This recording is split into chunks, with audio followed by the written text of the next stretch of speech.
right, many thanks for staying with us and welcome back. Good morning. If you missed the first part of the conversation, you'll find it on YouTube at Y254 channel.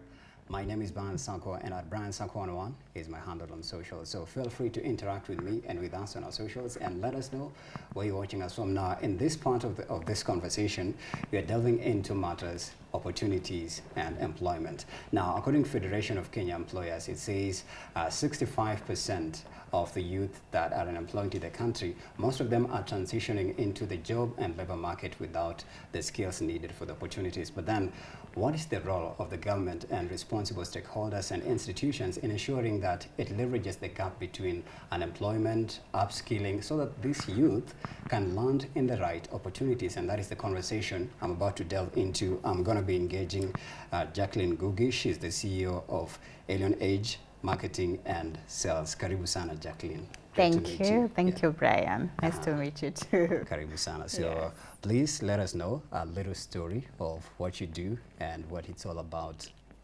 Okay. Basically, Alien Age is a marketing and business development company. We focus entirely on training, placement, and upskilling. So how do we do that? We have something called the Elite Sales Training Program. What it does is basically it gets sales reps and matches them with corporates. It normally takes the program around 3 months, and within the 3 months we are able to train them in practical skills, in skills that the companies really need.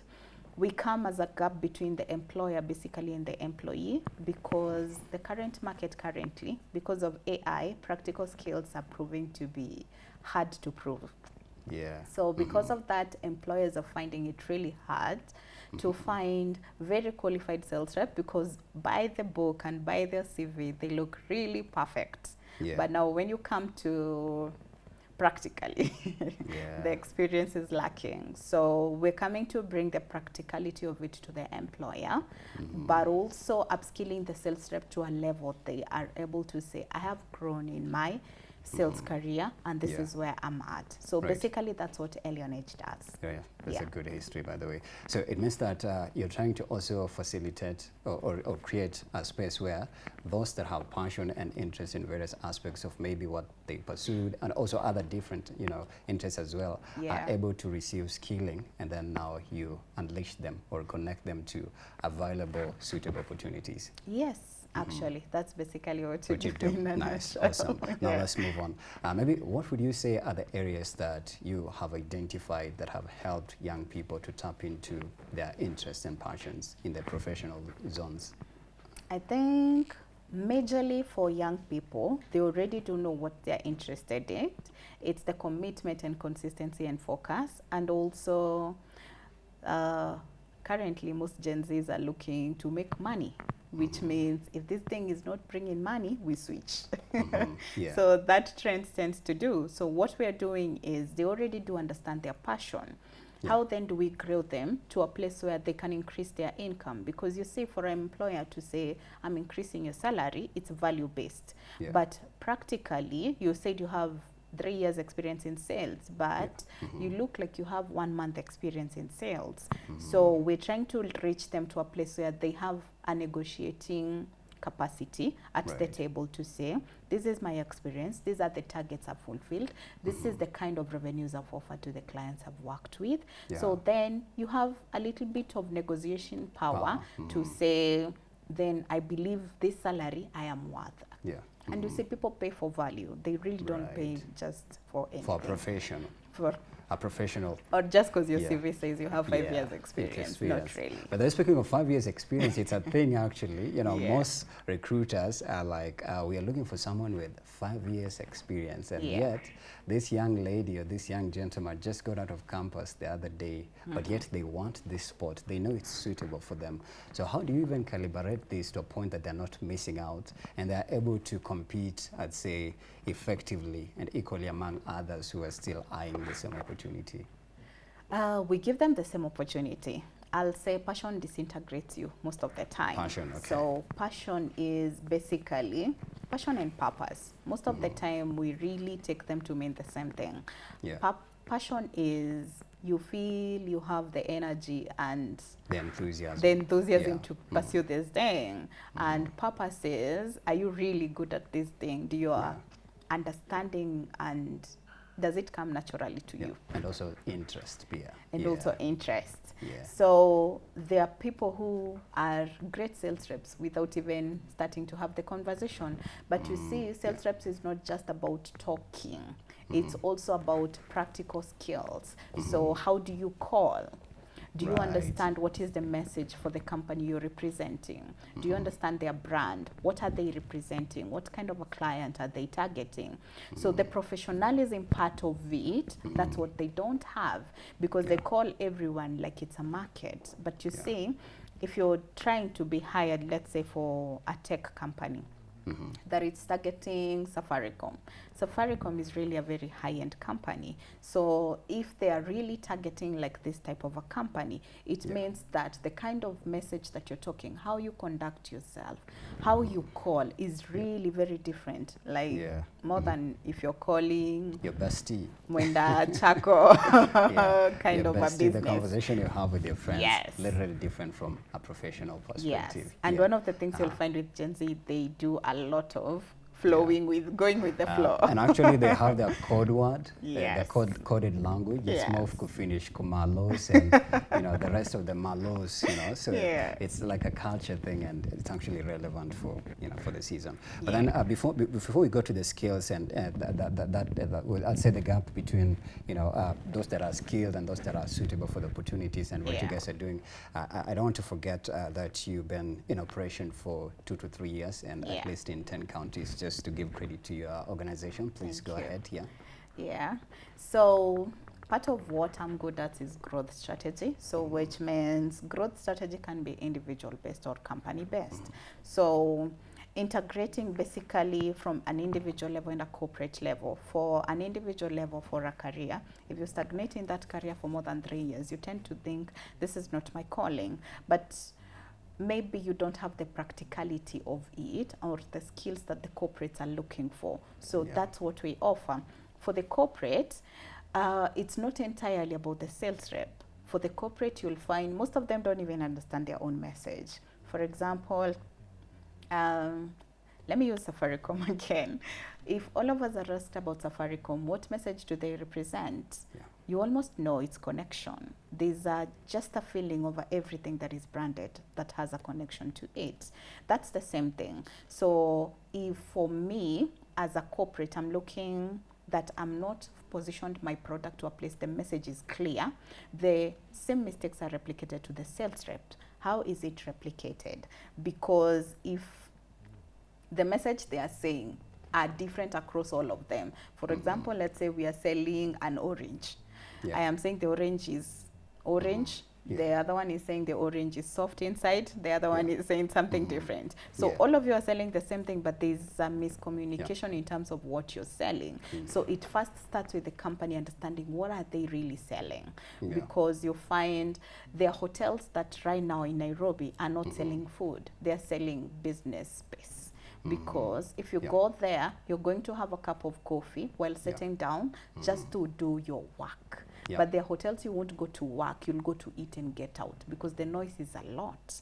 So you have to understand what is the message that you're standing for as a brand. And that's where we come in as the gap, because for growth, you need to allow your sales rep to understand clearly what they're selling. The message should be very clear. It should be very clear. Clarity. And we are also helping the sales rep understand, if I go to this kind of a company, I'll have to tell them, these are the things that I require for me to be able to sell efficiently. If these things are not in place, you are now an additional value to that company, because you tell them your messages are not clear, your market segments are not clear. If you're reaching out to the real estate, this is the message should be for this product. If you're reaching out to this industry, this should be the message. So now the sales rep have become a value to those companies, because now they understand clearly. But you see, the current sales reps we have don't really, wakifika waone hii kitu hayuziki, they give up, go, because you don't have that extra value that the corporate needs. Actually there's like lack of passion and just that connection, and it's good. I think it's very imperative also to have a connection between the sales rep and the company and the product. So that coherence is what actually sells the brand more. You're like an influencer, you're like a representative of, you know, the same company. Yes. Yeah. So in line with the growth strategy now, now that's basically my greatest. So we decided to scale when we are young because most people say, wait until you're 5 years to scale. But what's the difference? When it comes to growth, it's the same. If you go to every market that you go to, you understand their needs, you understand their message. It's basically the same thing. Yeah. So why not scale all? Yeah. And but you scaled maybe because you had the capacity and the resources to. Not really. I'll say this. One of the things that I've learned as an entrepreneur is it's not necessarily reliant on resources.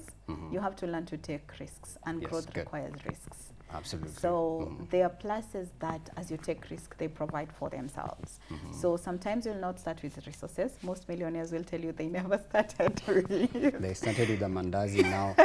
I know it's a joke, but it's a valid it's entrepreneurial actually. It's an entrepreneurial joke. It's inspirational, Yeah, because most people start when you have 30% of the resources. 70% you'll figure it out as you go. I started with one cow, now I own the whole distribution company. So I know. It works. Yeah. But then when you look at the gap between skilling for those, let's say for graduates in universities, and I believe this as well includes even the dropouts, because in the unemployment gap, it's a mixture of both. There's those who've already graduated, but they don't have opportunities. There's those who've been in opportunities, but then are out, and there's those who do not have any qualifications to actually get them into the opportunities. So how are you enveloping them and incorporating them so that you channel them to the opportunities available? We have 3 ways we normally do that. So the first way is when they come in, they're not placed under alienage during the training. They're placed with companies. So basically, we are able to get companies who are interested to hire, and they are placed under them. So they normally sell the products of that company in 3 months, and in that period, we are practically training them on how to do it. We also now are intertwining with the company to see what areas do you have gaps also to improve the efficiency of your sales reps. Right. So when we do that at the end of the 3 months, the companies are able to place now the sales reps in their own places. So they can take 2, then we are left with like 8. When we are left with 8, we have also partnered with recruitment agency and also looking for more partners in recruiting agencies, where we normally give them the performance of the sales rep based on the practical skills that we've worked with them, how they achieved their targets for the companies they were placed with, and also the assessment of the trainings. Every week they have assessments which they are trained on. So those assessments, how did they perform too? So those are just some of the things that we are able to reach out. The third way is we've made also the cohorts that we normally do within the elite sales training. They are able to be support and mentors to the next cohort. It's a paid role at that level, so that they're able to earn something before maybe they are players, and it consistently continues. But however, we are looking at least to be able to place 70% of those that graduate with us by around the end of this year. So we're looking for a lot of partnerships in line with recruiting agencies, because part of the gap is they also have this issue where they keep placing sales reps. They are told within a month wametoka. So that is an issue for them. So how do we solve that issue for them also? We are trying to give them, this is the practical, how they performed. These ones really do have the capability. This is their average of performance of how they did. So by the time you're hiring, you already know this person, this is their performance. They can really be able to deliver this kind of a target. Competitive. But then also, I believe staying afloat with your skills, even in the space, is something that also needs to be talked about, because you can be in a space, but then no progress, no nothing. So how do you, equip them to be extremely competitive? To be extremely competitive. So I think the placement and the assessment works efficiently, because the assessment basically is the best gets to be placed the fastest. I think I was giving you a scenario before where we have one client who currently has just been with us for a month, and they've already picked to attend an expo they are actually having. And you see, it's just been a month. So by the time they're reaching the 3 months, the likelihood they'll place the 2 is much higher than the rest, because the process segregates them. So it's like a school. The best gets the best opportunities. So it is only fair that your hard work and how you do is rewarded. Basically. Absolutely. There's a stat here from the Federation of Kenya Employers, and I want you to actually react to it. It says the overall unemployment rate in Kenya is at 12.7% for the youth age gap between 15 to 34 years, who form 35% of the Kenyan population. But the general unemployment rate in terms of percentage is 67%, with at least they're saying 1 million young people enter into the labor market annually without any skills, or some having either dropped out of school or even completed school, but they don't have the skills needed. When we try to connect that with, there's usually this perception that there are no jobs. And for those even who are still job hunting and trying to get into the opportunities, they're saying, if you don't have a job, you already have a job itself of looking for a job. And then when you get the job itself, now again, you have the job of going to the job. And then when you start the job, you have another job of doing the task. So without a job, we already have a job. So how do we, let's say, do away with these perceptions and just, make the minds of these young learners to be optimistic and know that you have to fight. It's about passion. And what is said outside there sometimes does not apply, especially if you want to pursue a certain profession or forte to be there and achieve your goals and dreams. I think part of what we do as Elionet is we try to integrate passion and purpose into the program. Why? Because we believe the two have to work hand in hand, in line to prove now the points that you're trying to request, because consistency and commitment is required. There's nothing that comes too easy. And I think we are in a time where the current generation is looking for opportunities very fast, but now no commitment and consistency towards it. So the kind of thing we do is tell you this is the end, because I also think we've not defined the end for them. So what is it in it for them? And you'll find during those interviews that we have for the Elite Sales program, most of the time they'll tell us. So what am I getting from this day? They want the answer now. And Gen Zs are ruthless. They ask it directly. I think during our generation, you were like, what is the salary for this position? You are very, very meek about asking what is for you. But for them, they ask right from the start. Without even reading the job description, they're like, how much is this? Is it a good thing, by the way? Because I feel like also we're coming from a generation where people are not that open and free to ask, it's not worth my value. I don't think I agree with the description in your, like right now you have Gen Zs and people who know their worth and their value in the job space. They'll be like, you're hiring with 150? No, maybe 250, I felt they overquote their value. There's a balance needed to it, because you say you're coming to an employer. So the mindset of the person who is employing you is very different from your mindset. They are calculating the cost of getting a client. So value to them is termed as, what have you done before to deserve this kind of sport or this job kind opportunity, of salary that you're asking. So you're telling me, I have done certificates, I've done this. That's good. That's basically maybe very they have nice. Experience. You have the experience, 6 months. You are able to do this, but you see, experience is more than just doing it. It is also the professionalism. How do you carry yourself with clients? Can I trust you to handle very high responsibility and be able to think clearly? These are some of the things that you don't really get to see, but because we have a lot of skill without a lot of experience and years, we term it as, this is my value. But you see, for a company, value is revenue. How much revenue you bring in? How many numbers do you have? It always gets to the numbers, just like you want a salary for that company. So as you ask 100,000 salary, are you able to bring business to, are you able to sustain that salary for yourself? What are the, if you get one client who is 100,000, every month, and you're asking 100,000 salary. It really does not make sense. And this is a conversation I think most young people don't want. You want the business can pay. I bring 100K, they give 100K, but it's a business, which means there are revenues and there are things that are put in place. So which person would you go for as a recruiter or as an employer? The one who quotes their salary and what they know about themselves, or the one who is a little bit green about whatever is going on? They'll be like, let me just sit in and see how far it goes. If it goes, lucky, good. If it falls, but I'll jump. So who would you go for? I'm just trying to give my own weird example. I think I'll go for the person who shows me their value.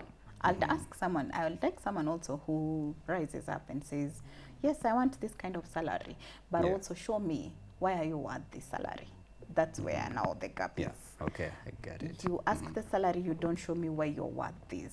So why are you worth this? Show me. So give me the evidence. Like last year, this company, this is the kind of sales I've done for them. Right. So you can be able to show. Yes, that's where that's what they want. And part of the placement program that we're doing is we normally also have partnered with recruitment agencies to also teach them on how they are able to position for themselves in case they have a job interview.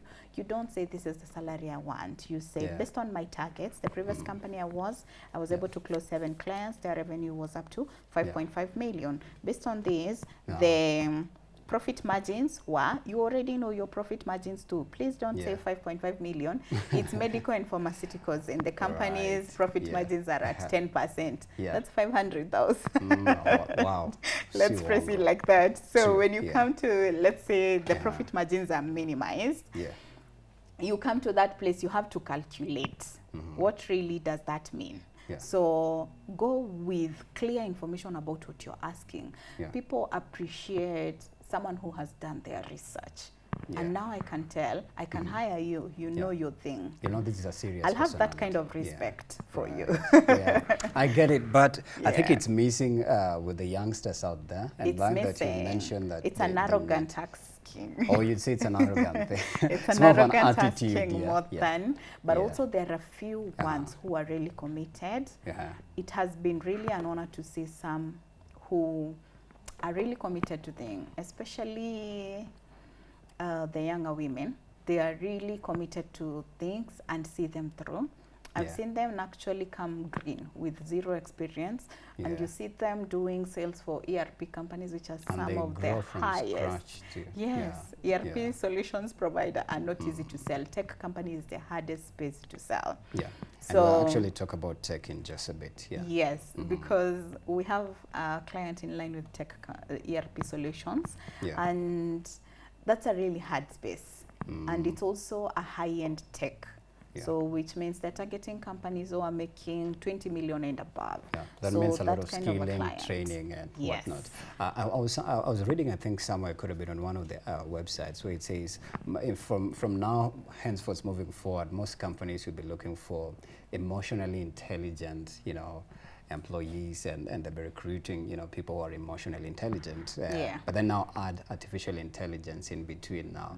So how are you trying to, say, incorporate technology in terms of part of the skills that these youngsters are going to use to stay in their sales and marketing positions? I think there's so many opportunities in line with AI that employers don't take advantage of, and some of them are even free. For example, for sales reps, they can easily use opportunities like HubSpot, AI tools like HubSpot. So they're able to track.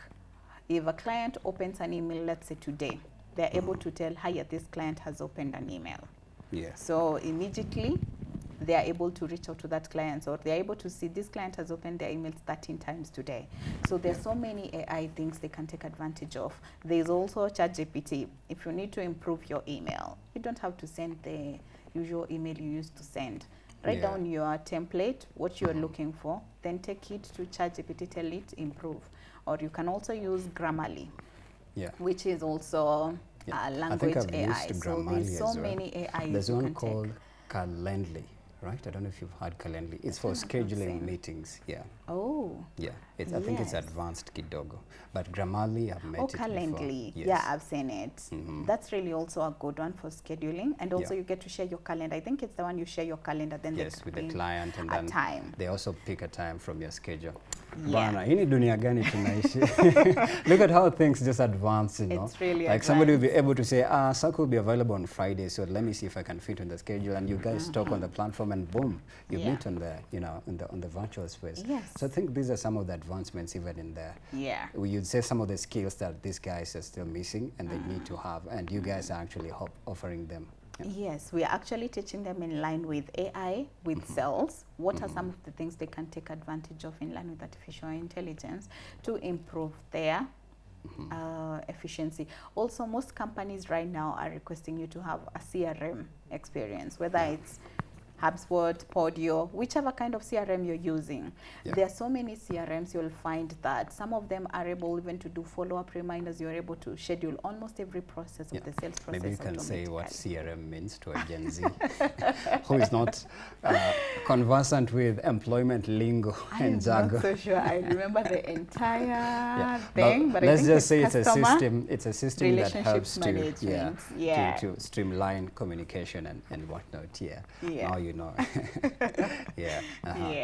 But then I also do believe that, you know, let's say young people are really unpredictable. Working with them requires some level of tolerance. So in as much as you could say maybe I need somebody who is 25 plus, but there's this Gen Z who's let's say 21 to 23 there. They have the potential. You can see, you can feel their interest and the passion. But then they're just very impatient. They'll be like, so when is this training ending? Yeah. I have to go for lunch. I have a shoot in town. We are going live on TikTok at 2 p.m. But yet, they're needed to be in this space. So how do you guys, you know, work with Gen Zs? Gen Zs as a special breed, let's just say that. And leadership is a calling. You have to learn to be patient. One of the things about being a leader is you have to learn their work in progress and give them grace. And when you are 21 or 20, if you can remember, you are not very focused. I think it's just an age. But when you are around 24, you start to be more intentional about your career. So we find for the elite sales training program, most of the people come between 21 to 23. Above also there are a few, but most of them are within that range. As you were saying, the research shows most of the young people are between 18 to 34. Actually, for our training, they are between 19 to around 29. That's the highest we've had. But you can still see. These are unemployed or looking for opportunities. They're looking for opportunities, and it's as far as Kakamega. We currently have even sales reps placed in Kakamega who are still looking for opportunities. In 10 counties you had mentioned. We opened it to all the counties because we realized there are people who are really good but don't have the opportunities because they're outside Nairobi. So we are opening it for even people who are outside Nairobi so that they are able to attend it virtually. If they're able to do it virtually exclusively, we're able to do that. For the meetups with the clients, sometimes they'll miss out maybe on those ones, but if they're able to really deliver on their targets, they're able to set themselves apart. But then generally, the unemployment, let's say the unemployment issue in the country is a problem that's not going away anytime soon.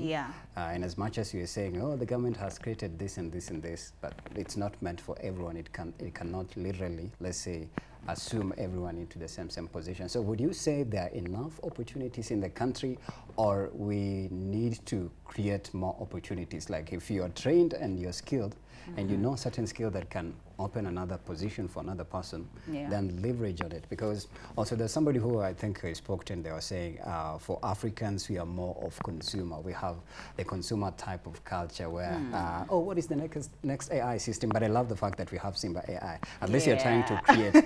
So she was, I think there was also a program on CNN that was talking about, they shine the light on African, I'd say, trendsetters who are creators, and they create things that are even, you know, used as products abroad, but they are best right here.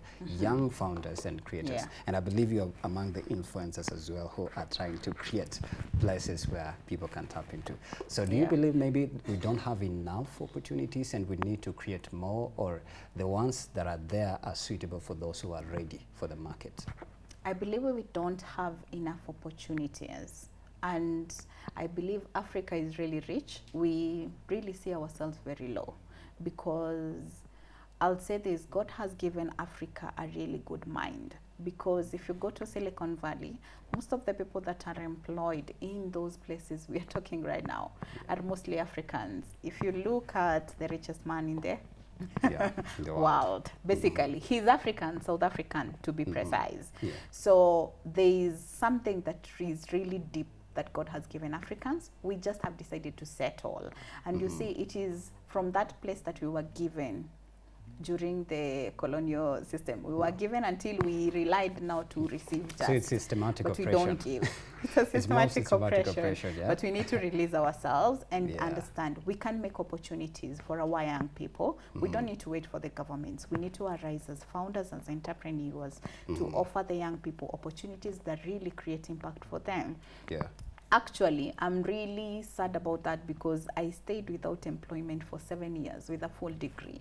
And I had straight A's from my KCSEs, passed, went to JAB University, did my degree, finished it, didn't have any employment for 7 years consecutively. That must have been frustrating and devastating. Let's just say purpose has a way of intertwining into your DNA. So that's how I started business. And also got myself employed in line with sales now, because I moved to the sales career, but also grew very fast to a place that allowed me now to get out and transition to my own business. And that's basically where we don't think.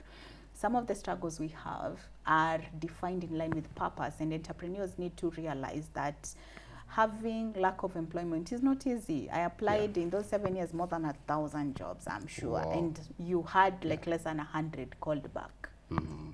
So it's really mentally challenging for you. So I really understand what it feels to lack employment for a long time, and those opportunities are what we're trying to create. Part of what I stand for is always impact over revenue. So that's a bigger vision.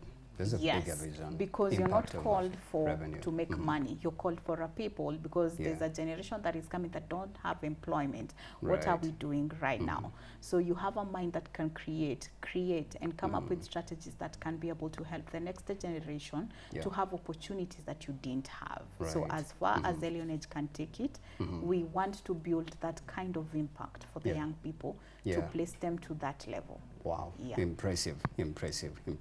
And just to bring in another perspective as well, with what's currently happening in the country right now, there's been quite, I'll say, unfortunate and unprecedented events that have profoundly left people without, let's say, property, in a sense that there's those who are lied to by, let's say, a recruitment agency just popped up from a dingy place, and they said, you know what, we are taking you to Turkey.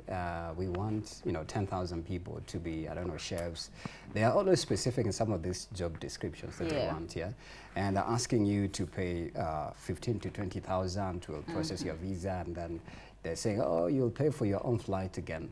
So it's like, it's back and forth, and it's unending, and people are being scammed every day. In the news headlines, you are highlighting it every day. There's even others who are dying by suicide because of the devastation and the frustration of just, trying to look for a job. A whole family lost their only parcel of land that had their ancestral, grave, their grandpa, grandma. Now they don't have it. The lady has been scammed. She's crying desperately. So maybe how can we, let's say, combat this menace and bring people to an awareness and say, you know what, just don't drink from any cup because you could be poisoned. I also understand it from their perspective, because 7 years lacking employment, I would have jumped at anything at some point. You reach a place of desperation. So it's not from a place of you're not reasoning.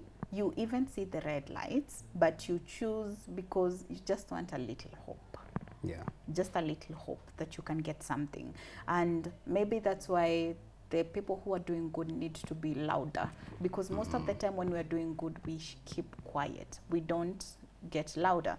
And even for those people who are in media and are promoting these things, promote the things that are doing the most impact, so that you get these opportunities to the youth people. Why?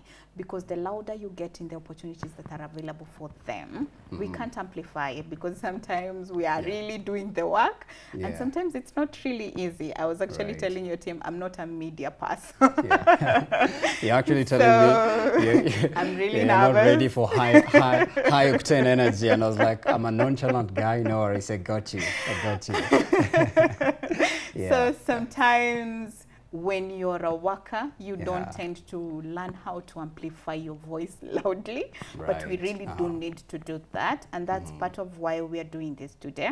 Right. Because I believe it's important for them to know there are opportunities that can really help you instead of being taken advantage. Because like the program we offer is completely free for the sales reps. The companies normally cater for the sales reps. So any expenses we do are paid by the corporates. There's nothing like recruitment fee, because most of these companies like, pay 1,000 or later 2,000 for medical. Then even that medical is mysterious. Even the location of recruitment is not even existent in Kenya.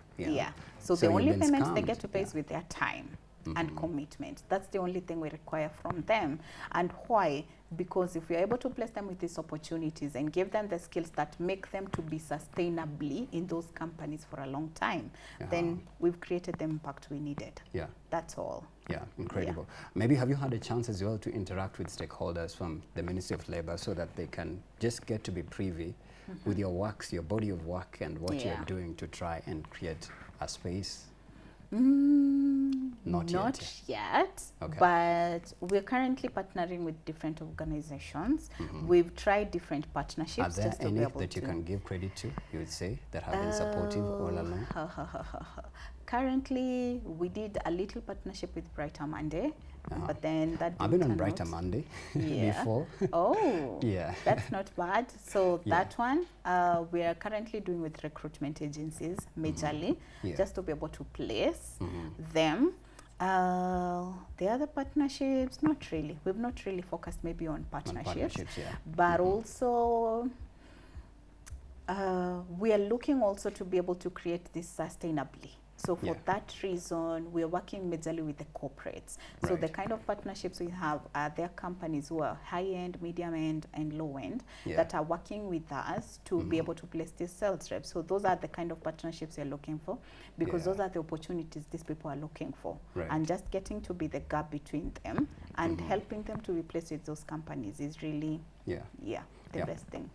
But then still on the issue, lastly, on the issue about what's happening in the country, I don't know, is it because maybe the young people that go for these opportunities do not do the, but you said, when you're desperate, when you're desperate for something, you can make even decisions. You are seeing clearly, you're setting yourself. So maybe what do we need to do to inform, those that are looking for opportunities in our country? Because the unemployment menace in the country is a daunting effect. It has a daunting effect on the larger aspect. That's what we're seeing now: drug abuse, the robberies and the thuggeries, and just other crazy criminal behaviors that are being exhibited in the country, because people do not have jobs. And if somebody announces, and it's even affiliated with a bigger authority at hand, then they're sure this is a sure bet. They end up, What would you recommend, maybe? That should have been the question. What would you recommend? I think I'll maybe tell them to wait, be patient. Sometimes it can be really challenging to not have a job, especially if you have bills, your parents are no longer very nice, because maybe you're in late 20s, and now they are like looking at the clock and are like, even mid-30s. Don't have a job, nothing is going on for you, you've become like a burden. And sometimes they'll even say it or voice it. Sometimes parents will even voice it. And that can be daunting to your mental health. And it can be really hard for you mentally, really a lot. But part of the things is to understand why are you really here. Keep yourself also in things that are helping you. Part of the things that I did during that time. The 7-year period. During the 7-year period. Is the number of God, is it? 7 years? Yes, the number of God. Yes. So it's basically I took the time to upskill myself. So joined Tony Elumelu Foundation program, joined Yali. I had a lot of programs I was joining. Yeah. I think I also joined ALX at the time.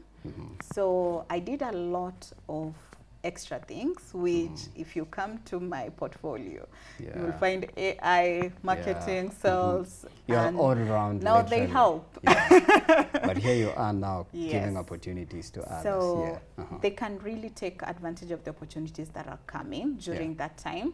Don't pay for anything. Right. There are very many free opportunities.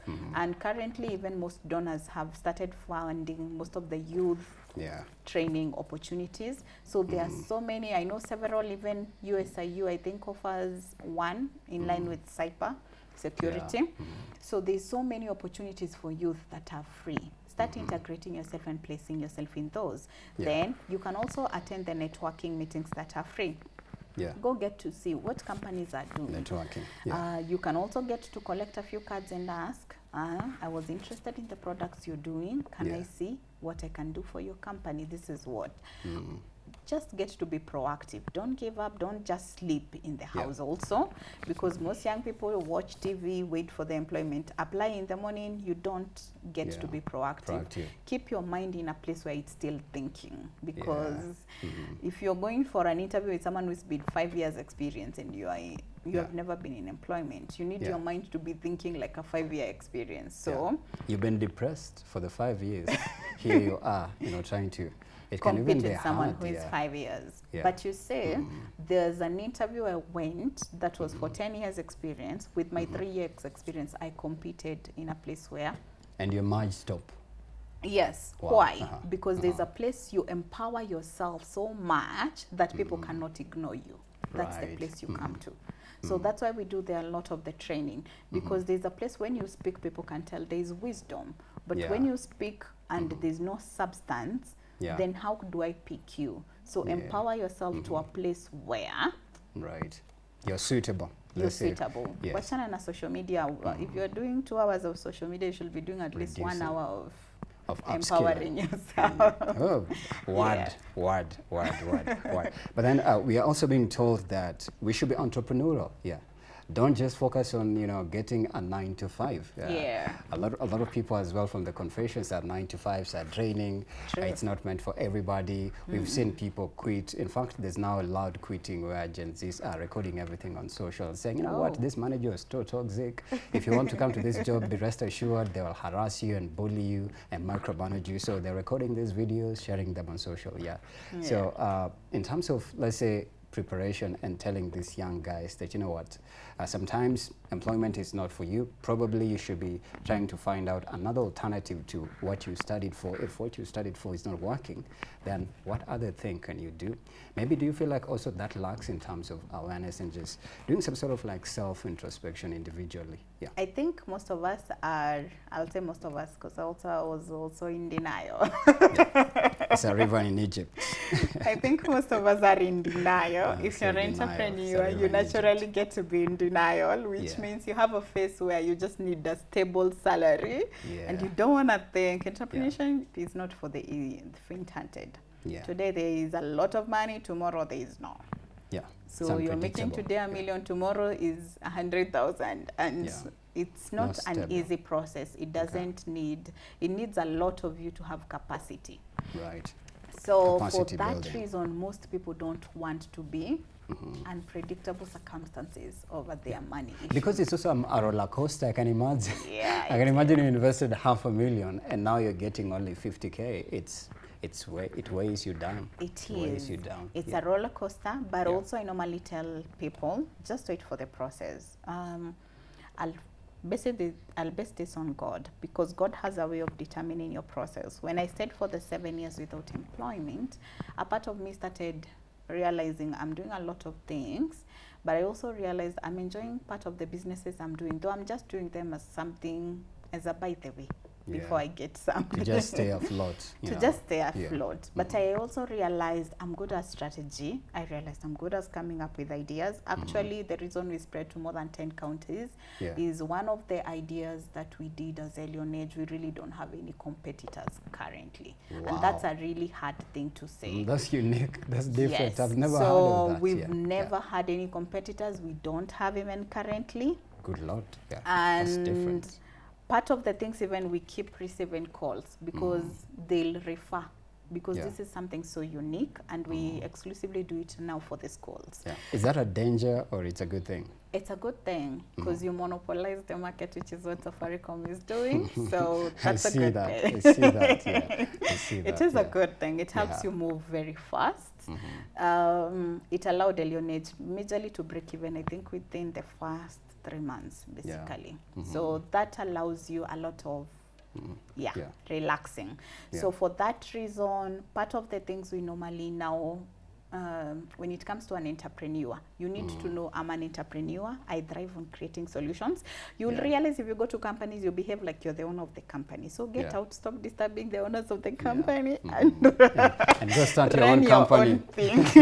Go start your own company. Go start your own company, because sometimes you struggle with being told if you're an the authority of work, because it's hierarchy, you know. There's people who struggle with entrance. There are people who don't struggle with accountability. As an entrepreneur, you're accountable, but I thrive more in building people under me. So you'll keep on coming up with solutions that the owner is not coming up with, because you need to get out and you're more of a creator than a consumer, right? Yes. So you are comfortable being on a platform you created more. And that's the most incredible thing, because the satisfying factor that just comes out of that.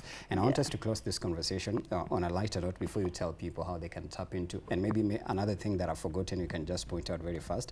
I think it was last week I was sharing with my co-host. There's an update from Puberty that talks about people in the corporate spaces are psychopathic. Because they are more, I'd say they're shrewd and focused, like they'll rather step on you and get out of my way so that I rise to the top. So they lack empathy. And I think even from the conversations we've had from people who've exited in corporate spaces, they'll be like, you know what, the corporate space is extremely toxic. There's this boss who was micromanaging us. You know, there's others who are completely hard, like they don't want anything to do with the corporate space. So I don't know what makes the corporate space, you know, toxic. Is it the bosses or the managers, and what happens? I'll say it's if you're a leader without a vision, because a vision means many people say you can be rich but you can't be wealthy, because richness and wealthy are two different perspectives. Wealth is based on the resources and the people you build. Richness is based on materialistic. So most companies are rich but not wealthy, because you don't focus on the people who you are growing with. You focus on the money, which means what kind of culture do you have in your company? Do they understand you as a leader? Do you lead by example? For example, if you ask all my employees, they'll tell you, I've never shouted at any of them. And if I am handling anything, we sit down, we talk. Because if you have an argument with another superior, you'll come and tell me, have I ever disrespected you as a superior? No. Then why do you feel you need to disrespect the other person? This is a culture. You create a culture of people who care about each other. What are the values that promote your business? We prioritize our values based on money. We don't prioritize our values based on people. If I come here, how you work together tells me what kind of a culture you've built together. So it's is it a competitive culture where negative you're coming competition, to outdo the other remember person? There's positive competition and negative, Yes, and part of what I tell my team, if you don't know this, go to that person. If they come to me, go to that person. Because you need to learn to work together and deal with each other's incapacities to a place where you showcase, I know I am not good at this thing. I know I can really be not patient, but then I know you're patient. So let's team up and come up with a strategy that is better. Because that's the kind of culture I want to be responsible for. Because as much as you make money, and money is good, we're not saying don't make, but people who trust you as a leader will be committed. I was actually making a joke a while back, and I was telling them, my employees, sometimes I'll find them at 6 in the office, and I'm like, I've not told them to be there at 6. Yeah. They should have left at 5. But sometimes they tell themselves. And sometimes they'll even volunteer extra days. Why? Because the dedication. They have had, I really do care about them. I don't just take advantage of them. It's a two-way mutual, which means if I respect you, there's a sense of respect you have to my work that is extended too. So I value you. In short, I value you. So I'll preserve you.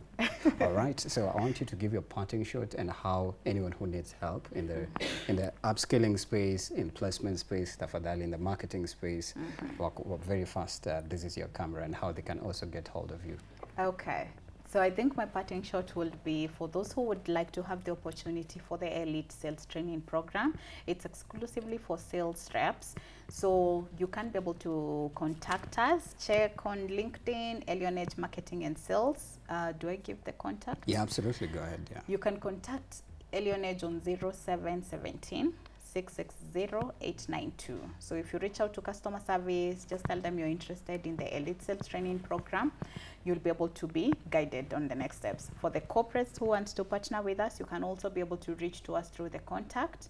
Just tell us you are a company interested to join or to support, then we'll be able to talk from there. Absolutely. Yes. Thank you so much. It's been a riveting conversation. Great to engage with you, Jacqueline Gugi. This is an endless conversation. I was about to ask from starters to intermediaries and now, already established people, how do they negotiate for salary? But we'll talk off the air. I'll tell you at the comment section. But thank you so much for being here, Jacqueline. It's been so a good much, conversation. Brian. Yes. And thank you to you too for watching us from 7 a.m. to 10 a.m. We'll absolutely see you tomorrow right here at Brand Sakon One at Y254 channel. See you tomorrow.